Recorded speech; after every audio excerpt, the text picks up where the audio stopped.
How did you get to a point where you knew that Jesus was a living reality in your life and your sort of character out there somewhere? Well, I think I was about 12 or 13. I remember the exact moment. I was sat on a coach, driving down the road, and then I suddenly knew I either had to give my life to Jesus or forget all about him. And thankfully, with God's help, I made the right decision. That I was going to get baptized, I was going to stand up at the front of my church, and I was going to declare that I was going to follow Jesus. And I did that.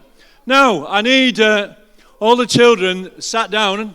I need two beautiful assistants. One of them is slightly more beautiful than the other.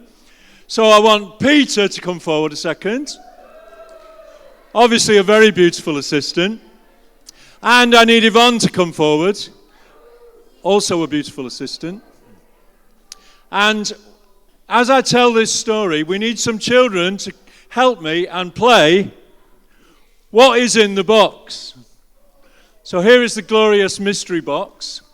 And we're going to play What Is in the Box. And if you want to take part, you probably need to be 11 years or younger. Hello, are you going to play the game? And Peter is going to choose someone. So just sit down a minute and put your hand up.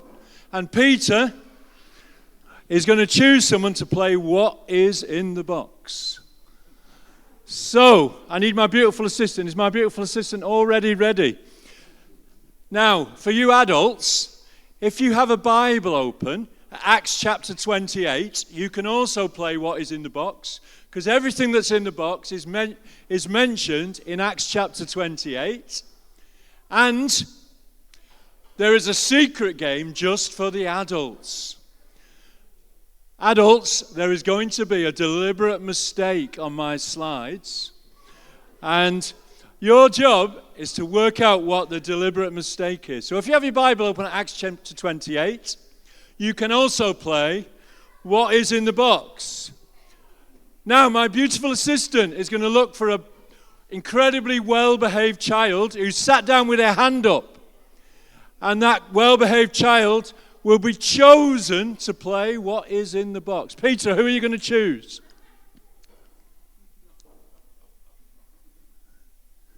Oh, come forward.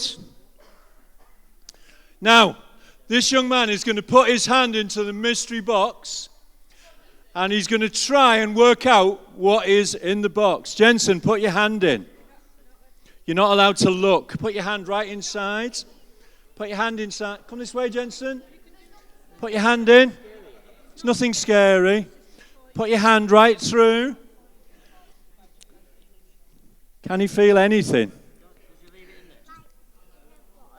What do you think it is? Like a flat bottom. A flat bottom. Yep. And a flat surface. A flat surface. Have you any idea what it is? A boat. It's a what? A boat. I think we might have a winner. Pull it out. Pull it out. It's a boat. That man, young man, deserves 2 prizes. Now, today's message... Come back. Jensen, come back. Come back, Jensen. Today's message is all about kindness. So we're going to give Jensen 2 packets of sweets. And because he's going to be kind, Jensen, can you give one of those packets to somebody else, please? Thank you so much. So Jensen, careful. Jensen has already learned the first lesson today, which is about kindness. And, thanks guys, our story starts with a boat. Now, one of the greatest men in the Bible was on a boat, and this boat was in trouble. And everybody on the boat was convinced they were going to die. There was a massive storm, but this man heard from God that they were all going to survive. So he said, stop panicking. We're all going to survive. It's only the boat that's going to die. So the boat went down, but fortunately, the water was shallow enough for them to scrape themselves ashore. And everybody survived. Now, if you'd survived this shipwreck, have a think about this. What do you think will be the first thing you'll need when you get to shore? Have a think about it. And where's my beautiful assistant? My beautiful assistant is going to choose somebody who's going to find out the first thing you're going to need when you get to shore. Now, someone who's listening, who's got their hand up, and my beautiful assistant has chosen somebody. Now, this young man is going to put his hand in the box. It's not a toy. What do you think it is? What do you think it is? It looks like a flat and wobbly. It's flat and wobbly. What do you think it is? Put your hand right in. What do you think it might be? That could be? I think it might be. Have a good feel of it. What do you think? I think it's mice, so I think it's a clot. Speaking today. A cloud. What's that? What did you say? A cloud. I don't know what that is. What do you think it's made of? Reach right inside. I think you might just be feeling the cloth. Put your hand right to the back. Can you feel something else? Yes. What's that? It looks like really hard and Really hard, and what do you think it might be part of? it feels like a rock. Not a rock. Right, a rock. It's not a rock. But it feels like one. It feels like a rock. What do you think it might be? One more guess? It feels like one, but I think it might be something. You're going to have to pull it out. Can you pull it all the way out? It's coming this way. And it is... What is it? A log. A log. Okay, this man deserves a prize. Now, can we give him 2 prizes? One for himself and one to give away. Can you take 2 bags of sweets? Can you take 2 bags of sweets? And can you be really kind and give one of those bags away? Okay, can you give one to somebody else and keep one for yourself? You can give it to anybody you like. He's going to give it to Dad. That's a good choice. That's very kind. Thank you. Now, the first thing you'll need if you've been shipwrecked and washed up on a shore is a fire. Unfortunately, there were some nice dry logs around, and they managed to make a fire and start to get themselves warm. Now, we need another volunteer for playing What's in the Box? And my beautiful assistant is going to choose somebody. No.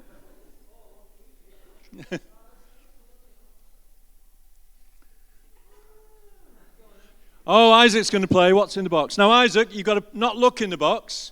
Put your hand right to the back of the box and see if you can work out what it is.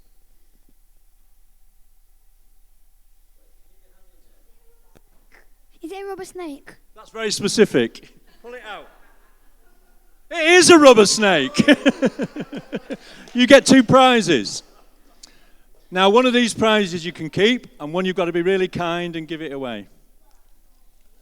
Now, unfortunately, while the people who'd been shipwrecked were gathering wood, the man called Paul put his hand into some wood, and a snake grabbed hold of his wrist and bit him really hard.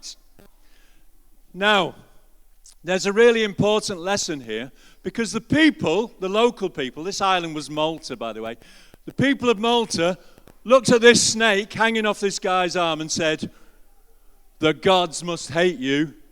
You must be an evil man, because you've escaped a shipwreck, but the gods aren't going to let you go. So now a poisonous snake has got you. You must have done something really bad in your life." Now, you adults here, I want to teach you an important lesson from the Bible. Just because bad things happen to you, it doesn't mean that you are evil or you've done something wrong in your life. Do you know what? I've got some news for you. Bad things sometimes happen to good people. And good things sometimes happen to bad people. But whatever happens to us, we can rely on the grace of God. And Paul just shook this snake off. And do you know what? Everyone stared at him for the next half an hour. What were they expecting to happen? They were expecting him to keel over and drop dead. And after half an hour looking at him, they thought, he's not going to die. And then they said, he must be a god. And do you know what Paul said? No, I'm not a god. But I do serve a God. I serve the God. Then we need someone else, Peter, to play what's in the box. Have we got any more volunteers to play what is in the box? Isaac, come on, you're getting greedy now. Sit down. Oh, hang on. Have we got a volunteer? Peter, we might have a volunteer here. Peter, we might have a volunteer right here. He's getting brave. It's Louis. Lewis, are you going to do it? Lewis is going to be brave. Well done, Lewis. Lewis, put your hand right in the box and see if you can work out what it is. What's in the box? What do you think it is? What do you think it is? No, hang on, don't look. Don't What pull do it you out think yet. it is? Talk in the microphone. What do you think it might be? Have a guess. What do you think? I've already forgotten. He's going to have a very quiet guess. Go on then, Lewis, pull it out. Show everybody. It is a roast dinner. Show everybody. Now, if you'd have guessed that, I'd have been impressed. It is a roast. Lewis, come back. You get a prize. Come back for your prize. Lewis, come and get a prize. You get 2 bags of sweets. Now, Lewis, can you do something for me? Can you keep 1 bag and can you give 1 bag away and be really kind? Can you choose someone to give a present to? Can you choose anyone you like to give a present to? He's not sure. It is really important. He's doing laps. It is really important to be kind. And Lewis is looking a long way for someone to be kind to. Oh, that is very kind. Thank you, Lewis. Well done. Now, after they'd got warm by building a fire, you don't like those. Talk to that lady there. She'll give you something. She'll give you something else. Oh, give him some packet of those. Don't worry, he's very honest as well as being very kind. After they'd made a fire and got warm, the local people who lived in Malta were really kind to them. They invited all of the people from the shipwreck into their home and made them a great big slap-up meal, which is an incredibly kind thing to do with people you've only just met who've been washed up on the beach. And they made them a massive slap-up meal. I think we've got 2 more rounds, have we? Of what is in the box. We need 1 more volunteer, Peter. Have we got another volunteer who's listening and has got their hand in the air? If you run out of younger ones, the older one will do, but...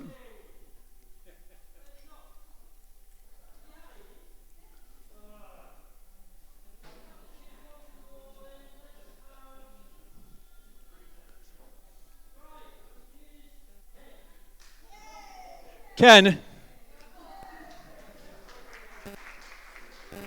Now, some people would say Ken is really insensitive and won't be able to feel his way to the right answer, but we'll see.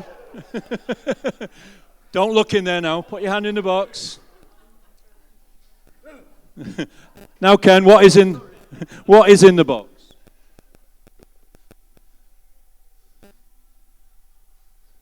A cot. A cot. Close. I'll go for a bed then. A bed. Anything else? Yeah, but I can't decide what it is. Oh, he's pulled out a crutch so far. That might be a clue. An invalid. An invalid, a sick man in a bed. Show everybody. It should. Here we go. It's. Hey, sweetie. In a minute. Now, after they had been so kind to the people, invited them for a meal, the guy who was hosting the meal says, actually, there's a really important member of this household who can't come down for this meal. Would you go and see him? So Paul went upstairs, and when he got upstairs, he saw the guy's father stuck in bed, and the Bible's very specific. It's a bit too specific. It tells us that this man had dysentery. And from what I know of medicine, that's not a good thing. And it means that you get in trouble at both ends, really. And this man was stuck in bed, and he dare not come down to the meal because of the way he was suffering. I'm sure we've all been there once or twice in our lives. So Paul was really brave. He went into this man who was suffering heavily from dysentery, and he prayed for him. And whatever was going on in this man's innards was cured. And he was able to come down and join in the meal with everybody else. And this hospitality, now how long would you be comfortable with guests in your house? Some people say if you were to get a nice meal ready and just leave it there, by the time that meal has gone off, that's about the time your guests should leave. After that time, they wouldn't be welcome anymore. But the people who came off this boat were welcome for 2 years while they taught them about Jesus. Are we at the end of this? One more object. And this young man here has been petitioning for his mum to have a go. He wants more sweets. No, it's because he's so kind. And he'd like you to get some sweets.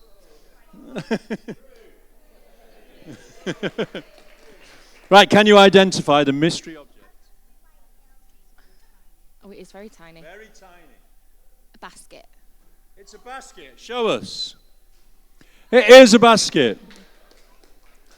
And two presents for this young lady. Now, don't forget, you have to give one of these presents away. They're going to be kind to someone.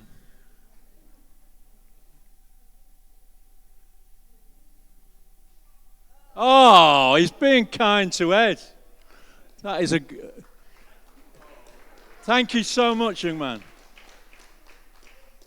Thank you. Thank you, my beautiful assistant. Now, don't forget, adults, if you've been listening, paying attention closely, there is an extra mystery prize for someone who spots the deliberate mistake. Now then, Jesus spoke a lot about kindness, but more than that, he was really kind to everybody he met. People sometimes who didn't deserve kindness. But he then revealed one of the eternal mysteries of the universe. And he said, so if you reveal the next page to us, he gave us a vision of the end of the whole universe. And he said, some of us are sheep, and some of us are goats. And you might be wondering what separates the sheep from the goats. And Jesus said, do you know, I was hungry, and none of you fed me. He said, I had no clothes, and none of you clothed me.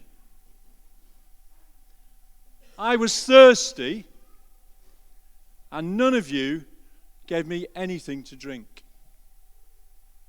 I was a stranger, and none of you invited me in.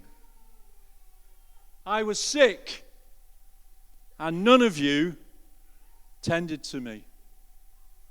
And I was in prison, and none of you visited me. And the goats said, that never happened. When did we ever see you, Jesus, hungry, without clothes, thirsty? When did we ever find you a stranger? When were you ever sick? And when were you unjustly in prison? And Jesus said, actually, whenever you did this or didn't do this to the least of these, you didn't do it for me.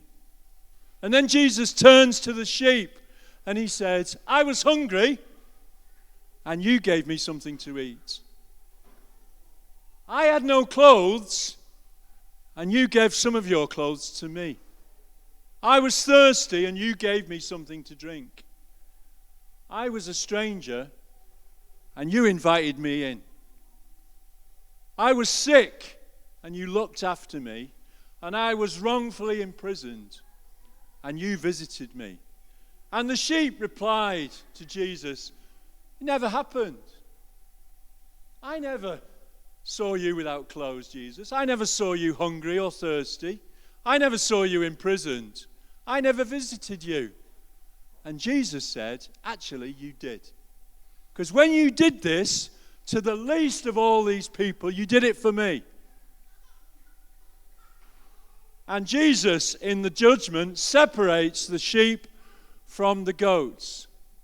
And the message he is telling us is, kindness matters. It doesn't just matter for this life. It matters for all eternity. It matters. And the greatest kindness of all is when Jesus turned his back on the adulation of heaven and the worship of all the creatures and stepped down and became an ordinary, helpless baby. I was thinking this morning, I was looking at all the parents at the back of the room running after their kids and thinking there is no better example of kindness, is there, than giving up years of your life to look after this poor child who can't do anything for themselves, and then giving up even more years of their life for this poor child who can do things for themselves and doesn't do the things you want them to do.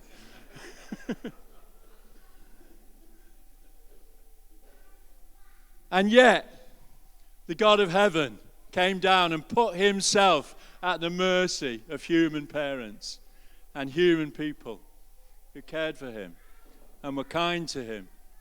And yet the greatest kindness of all is that he went through this life, never putting a foot wrong, being kind to so many people who didn't deserve it, and hanging on a cross as the ultimate kindness to those who don't deserve it.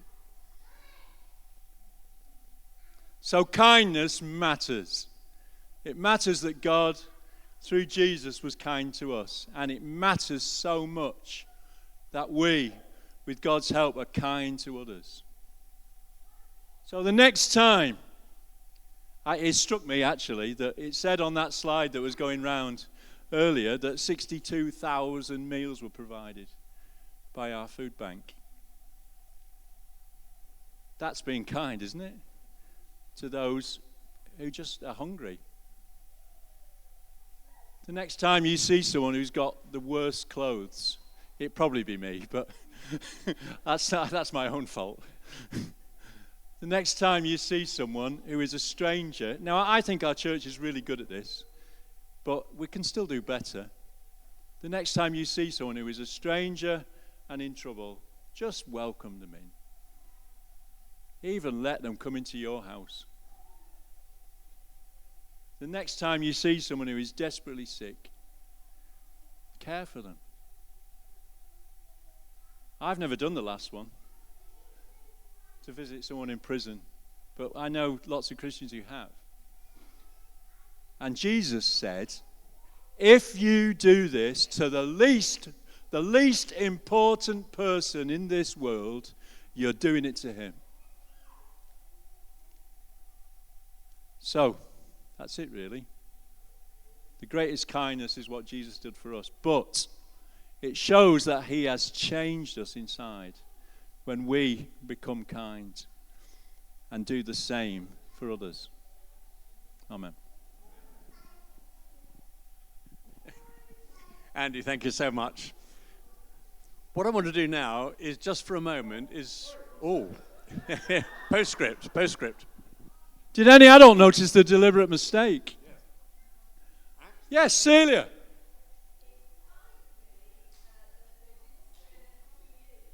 No, was it 3 months? I think I just forgot. That wasn't a deliberate mistake. That was just a mistake.